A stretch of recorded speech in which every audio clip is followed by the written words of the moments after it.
السلام علیکم ورحمۃ اللہ۔ عالم اور عالم کے ساتھ عامر لیاقت حسین حاضر خدمت ہے۔ آج ماشاءاللہ جو علماء کرام تشریف فرما ہیں میرے ساتھ، ہماری بڑی خوش قسمتی ہے آج اس شہر رمضان میں خطیب اعظم اور ممتاز عالم دین مولانا محمد شفیع اکاڑوی رحمہ اللہ تعالیٰ کے صاحبزادے، سواد اعظم اہل سنت عقیقی کے سربراہ اور مولانا اکاڑوی اکیڈمی العالمی، اس کے بھی آپ سربراہ ہیں۔ www.okadvi.com متعدد کتابوں کے آپ مصنف ہیں۔ بہت ہی میٹھا، دھیما اور پیارا انداز تکلم ہے۔ تشریف فرما ہے علامہ کوکب نورانی اکاڑوی صاحب۔ السلام علیکم۔ وعلیکم السلام۔ مزاجی گرامی بخیر۔ پروگرام کے فارمیٹ کے مطابق چلتے ہیں بلا کسی توقف اپنی پہلی کال کی طرف اور سنتے ہیں، سمجھتے ہیں اور جانتے ہیں ہم سے پہلا سوال کیا کیا جا رہا ہے۔ السلام علیکم۔ السلام علیکم۔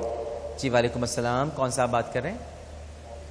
جی عامر بھائی، زبیر بات کر رہا ہوں کراچی سے۔ جی زبیر صاحب، کیا آپ پوچھیے گا؟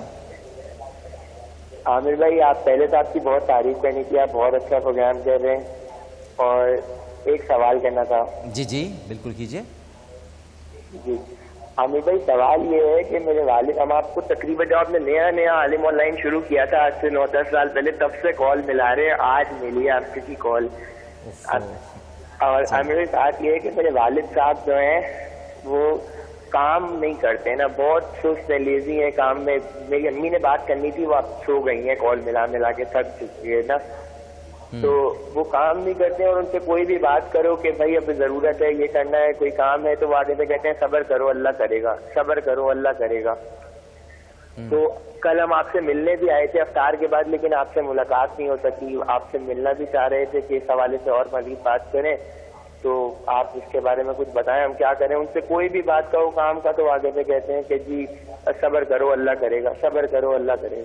اچھا آپ، ہماری اتنی پرابلم چلتی ہیں، ظاہر ہے 100 مسئلے مسائل ہیں، بائٹ کا فیل ہے وہ۔ صحیح ہے۔ تو آپ کی عمر کیا ہے زبیر؟ میری عمر ہے تقریباً 21 سال۔ 21 سال۔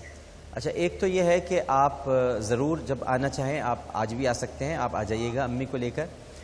میں آپ کا سوال علماء کرام کے سامنے رکھتا ہوں، لیکن بس ایک ریکویسٹ آپ سے کروں گا، باقی تو نصیحت کے لیے اور رہنمائی کے لیے علماء موجود ہیں، میں تو ان کی موجودگی میں کچھ کہنا بھی بے ادبی سمجھتا ہوں، لیکن صرف اتنا آپ کی خدمت میں عرض کروں گا کہ کبھی والد کے لیے یہ مت کہا کریں کہ لیزی ہو گئے ہیں اور سست ہو گئے ہیں، مجھے اچھا نہیں لگا، پتہ نہیں کیوں۔ نہیں عامر بھائی بالکل میری بات سنیے گا، یہ میں نے نہیں عامر بھائی بالکل یہ بات نہیں ہے، میں نے ہم تو کبھی بھی جتنا ہم سے ہوتا ہے ہم کرتے ہیں، وہ نہیں ہے، لیکن یہ میں امی سے آپ سے بات کرنی تھی، امی میری بہت پریشان ہے۔ سنیں، امی یہ بات کہتے ہوئے اچھی لگتی، لیکن آپ کو یہ نہیں کہنا چاہیے کہ وہ لیزی اور سست ہو گئے، آپ یہ کہتے کہ کچھ والد کا مسئلہ ہے اور تھوڑے سے کام میں کچھ پرابلم ہے، یا وہ کام نہیں کر پا رہے ہیں، کوئی وجہ ہے۔ باقی آپ کی مرضی ہے، میرا تو کام بھائی ہیں آپ میرے، میں آپ کو عامر بھائی آپ کی بات آپ بالکل صحیح کہہ رہے ہیں، نہیں آپ بالکل صحیح کہہ رہے ہیں عامر بھائی، وہ بات نہیں ہے، لیکن وہ آپ سے بات کرتے ہوئے ایک تو لفظ نہیں ملتے کہ کوئی بات نہیں، چلے کوئی بات نہیں، آپ سمجھ گئے نا، آپ سمجھ گئے نا زبیر، میرے لیے یہی کافی ہے۔ مجھے پتہ ہے بسا اوقات ایسا ہوتا ہے کہ انسان لفظوں کا چناؤ نہیں کر پاتا، انتخاب نہیں کر پاتا، میں مانتا ہوں یہ بات، بالکل ایسا ہی ہوا ہوگا، آپ درست فرما رہے ہیں۔ یہ تو میں جنرلی بات کر رہا تھا، اور آپ ضرور آج کسی وقت تشریف لائیے گا، یا کل آنا چاہیں کل آئیے گا۔ میں ابھی آپ کی کال سن رہے ہیں ہمارے PCR میں، تو میں ان سے ریکویسٹ کر لوں گا کہ وہ آپ کا نمبر نوٹ کر لیں اور آپ کو آج شام کو بلا لیں، گاڑی آپ کے لیے بھیج دیں، جو سب کو لینے کے لیے جاتی ہیں گاڑیاں، تو آپ اس میں ضرور آئیے گا، اور انشاءاللہ ہم آپ سے، آپ کی امی سے ضرور بات کریں گے۔ بہت شکریہ۔ ایک اور کالر ہمارے ساتھ موجود ہیں۔ السلام علیکم۔ وعلیکم السلام ورحمۃ اللہ وبرکاتہ، مغفرہ، کیسے ہیں بھائی جان آپ؟ الحمدللہ میری بہن، بہت اچھا لگا آپ کا پورا جواب سن کر، فرمائیے۔ بھائی جان، سب سے پہلے تو رمضان المبارک کی بہت بہت بہت مبارکباد۔ اللہ تبارک و تعالی ہمیں اس ماہ مبارک سے اپنی برکتیں سمیٹنے کا موقع عطا فرمائے، اور بھرپور برکتیں ہم سمیٹ سکیں۔ آمین ثم آمین ثم آمین۔ بھائی جان میرے 2 سوال تھے. سب سے پہلا سوال یہ کہ حج عمرے کی سعادت کے دوران طواف کعبہ کے دوران یا سعی کے دوران اگر کسی نامحرم کا آپ کو دھکا لگ جائے، کیونکہ وہاں پہ جمع غفیر ہوتا ہے، تو اگر کسی نامحرم کا دھکا لگ جائے یا ہاتھ لگ جائے تو اس کے بارے میں کیا حکم ہے ہمیں؟ اور یہی معاملات اگر ہمیں روزمرہ زندگی میں جیسے پبلک بسز میں ٹرانسپورٹ میں ٹریول کرتے ہوئے اگر یہی معاملات ہو جائے تو اس کے بارے میں بھی کیا حکم ہے؟ اور دوسرا سوال میرا بھائی یہ تھا کہ موٹر سائیکل یا اسکوٹیز کی سواری عورتوں کے لیے ممنوع ہے یا حرام ہے، اس کے بارے میں کیا حکم ہے ہمارے لیے؟ جی بہتر. علامہ صاحب پہلا سوال، والد صاحب کوئی کام نہیں کرتے گھر میں اور واحد کفیل ہیں، تو امی بہت پریشان ہیں، ان کی خود بھی بہت پریشان ہے، اور جب بھی ان سے کسی کام کے لیے کہا جاتا ہے تو وہ کہہ دیتے ہیں بس صبر کرو اللہ کرے گا، صبر کرو اللہ کرے گا. آپ کیا فرمائیں گے اس بات میں؟ بسم اللہ والحمد للہ والصلاة والسلام علی رسول اللہ. ماہ رمضان کے آغاز پر آپ سے پہلی ملاقات ہے، اس لیے ماہ رمضان مبارک. شکریہ. میری آنکھیں خیرہ ہیں، اتنا بڑا شہر مذاق نہیں ہے. یہ اس طرح سجانا، بسانا اور چلانا، اللہ تعالی ہمت دے آپ کو کہ آپ کے ذریعے لوگوں کو فائدہ ہو، ایمانی بھی، اخلاقی بھی اور روحانی بھی. بڑی نئے آپ نے بہت عزت کی، بلایا، بہت شکریہ. والدین کے حوالے سے قرآن کریم اور احادیث نبوی علی صاحبہ الصلاۃ والسلام اتنی واضح ہیں کہ کوئی بچہ کبھی یہ نہ سمجھے وہ اپنی تمام پونجی بھی ان پر لگا دے، تو یہ نہ سوچے کہ میں نے ان کی کوئی خدمت کر لی ہے یا حق ادا کر دیا ہے. بچے کو جب ضرورت تھی اس باپ نے کتنا کچھ کیا ہوگا. آج کسی بیماری یا کسی اور وجہ سے اس کی یہ حالت ہے کہ وہ سست پڑ گئے ہیں، تو اس میں جب تک حقائق سامنے نہ ہوں ہم نہیں کہیں گے. حالانکہ کوئی بھی شخص ہے اس کو خیال رکھنا چاہیے وہ دوسرے پر بوجھ نہ بنے یا اذیت کا سامان نہ بنے.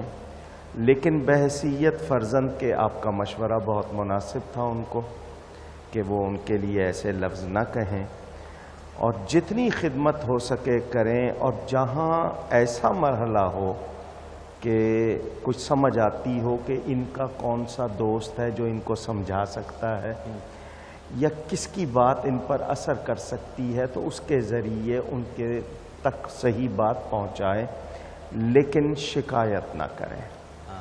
اگر وہ گالیاں دیتے ہوتے یا بد زبانی کر رہے ہوتے یا غیر شرعی کام کر رہے ہوتے، یہ کیا جرم ہے یہ کہہ دیا کہ اللہ کرے گا؟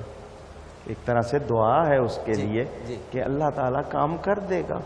لیکن ان کا یہ مطلب ہے کہ وہ اگر کسی طرح ان کے لیے کوئی ایسی صورت پیدا کر رہے ہیں کہ رکاوٹ ہے تو اس کا حل نکالیں.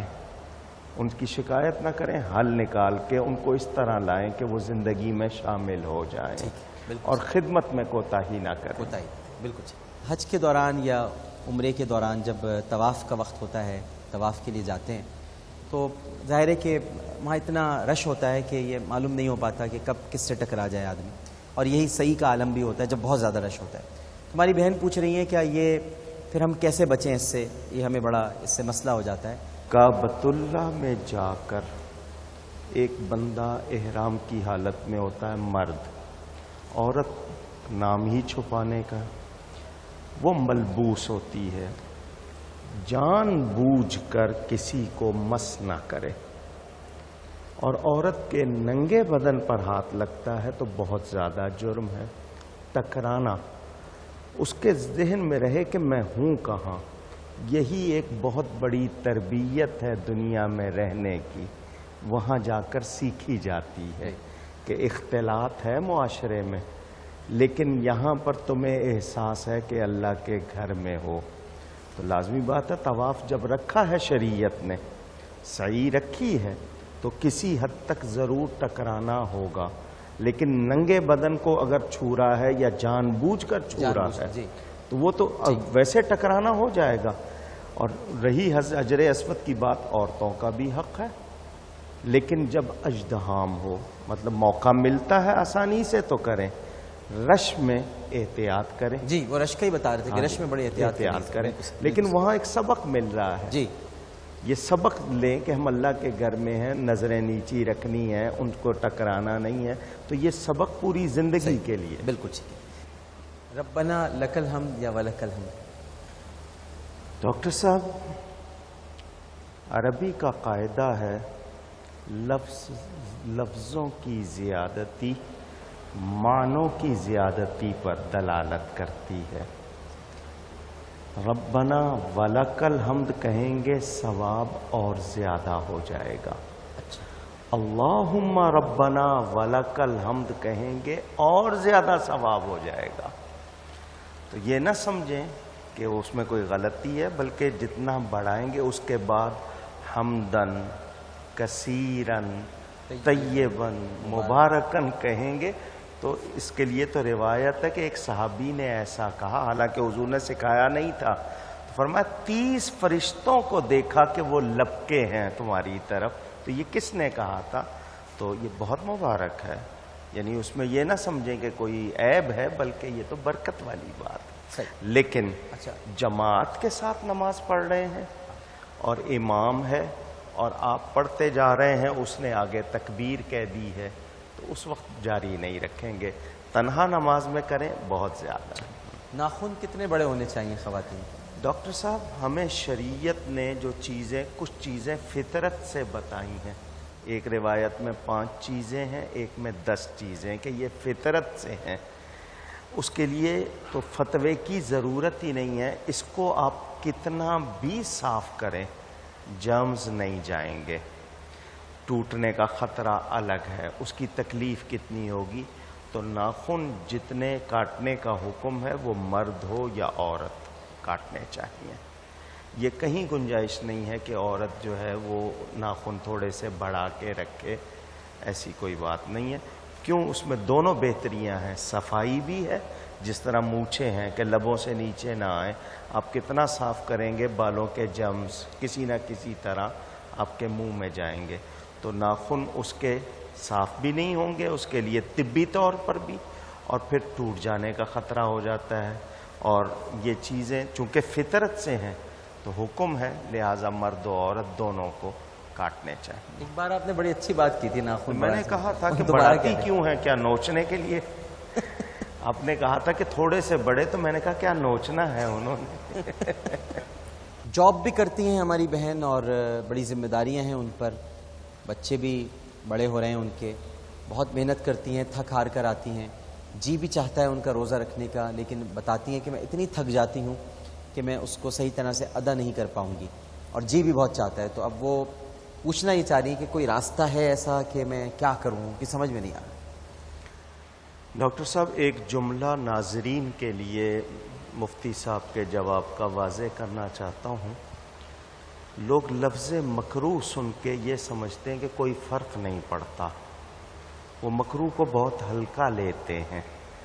مکروہ کی 2 قسمیں ہیں، ایک تحریمی اور ایک تنزیہی۔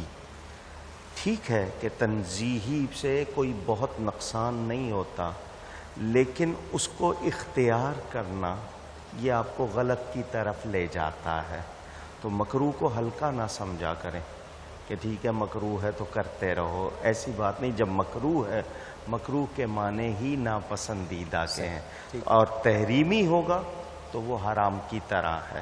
صحیح، ٹھیک، کچھ دونوں لفظ ان کو واضح ہوں، تو میں نے اس لیے کہ ناظرین سمجھ لیں۔